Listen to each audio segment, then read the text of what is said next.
मुझे बस इसी बात पर शक है, मुझे बस इसी बात पर शक है कि तुझे पाना महज एक इत्तिफाक है या ये फिर मेरा हक है। मैं राजेश गुटानी सत्संग मित्र मंडल की तरफ से आप सभी को जय सच्चिदानंद करता हूँ। आज साथियों, जीवन में जो सबसे बड़ी हमारी जो दिक्कत है, जो समस्या है, वो ये है कि भूलने वाली सारी बातें याद हैं, भूलने वाली सारी बातें याद हैं। इसीलिए तो हमारे जीवन में विवाद है। हमारे जीवन में जो कुछ भी घटित होता है, हम अक्सर उसको अपने चित्त के अंदर याद रखते हैं। उसको एक मेमोरी, जैसे हार्ड डिस्क में रखी जाती है, ऐसे एक मेमोरी बना के रखते हैं और वो अकारण ही हमें परेशानियां पैदा करती है।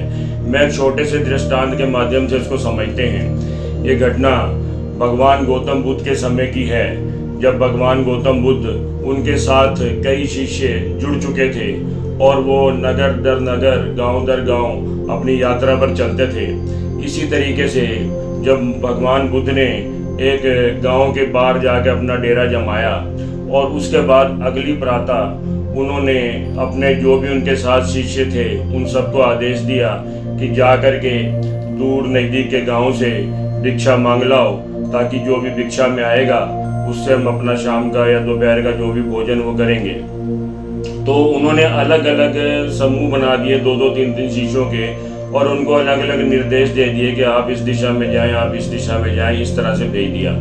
तो इसी तरीके से एक वृद्ध सन्यासी, जो कि बहुत ही पुराना भगवान बुद्ध के साथ जुड़ा था, उसके साथ एक युवा सन्यासी को भी भेजा। जब ये दोनों जने भिक्षा के लिए गए तो रास्ते में एक बरसाती नदी पड़ती थी। उन्होंने बरसाती नदी को पार किया, उसमें पानी कम था और दूर गांव जा कर के भिक्षा मांगी।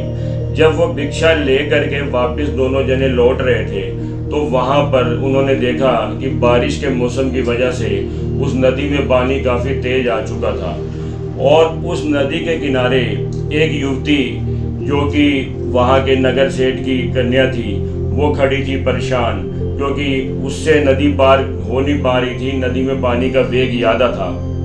तो उसने सहायता के लिए उस वृद्ध भिक्षु को भी और युवा भिक्षु को भी प्रार्थना की कि भाई मेरी सहायता करके मुझे नदी पार करा दें, क्योंकि संध्या का टाइम हो रहा है और मुझे घर भी जरूरी जाना है। तो जो वृद्ध सन्यासी था उसने युवा सन्यासी को टोका कि महात्मा बुद्ध ने हमें एक उपदेश दिया है, हमें जो दीक्षा के टाइम पे संदेश दिया गया है कि हमेशा जो नारी से या स्त्री से हमें दूरी बना के रखनी है और हम ये कार्य नहीं कर सकते। वृद्ध सन्यासी ने मना कर दिया, लेकिन जो युवा सन्यासी था उसके मन में करुणा का, दया का भाव जागा और उसने बगैर कुछ कहे उस युवती को उठा करके अपने कंधे पे बिठाया और नदी पार करने लग गया।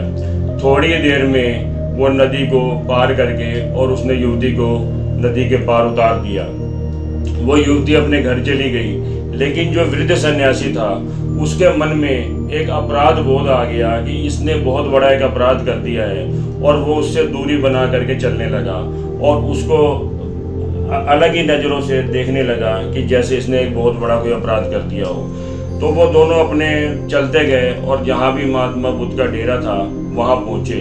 जब वो वहाँ पहुँचे तो उन्होंने जो भी भिक्षा पात्र अपना उड़ेल दिया, जो जो भिक्षा में आया था सब उड़ेल दिया। जब भोजन का समय हुआ, भोजन के उपरांत उस वृद्ध सन्यासी से रहा नहीं गया और उसने महात्मा बुद्ध के आगे सारी जो कथा थी वो सुना दी कि इस तरीके से इस युवा सन्यासी ने आज एक युवती को, नौजवान युवती को अपने कंधे पर बिठा करके और नदी पार कराई है, जो कि हमारे आश्रम के नियमों के विपरीत था। मतलब तो महात्मा बुद्ध ने उसकी बात सुनकर मुस्कुराते रहे और फिर उन्होंने नौजवान सन्यासी को भी बुलाया कि भाई जो ये बात कह रहे हैं वो ठीक है क्या तुमने नदी पार कराई है उस युवती को?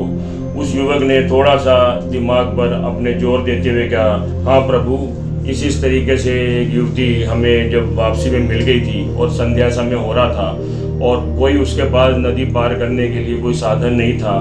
नदी में वेग ज़्यादा था, पानी भी बहुत ज़्यादा था, मेरे कंधे कंधों जितना पानी था, तो मैंने उसको अपने कंधे पर बिठा करके नदी पार करा दी और वो अपने घर चली गई है। मुझे तो अब इस घटना का याद भी नहीं है।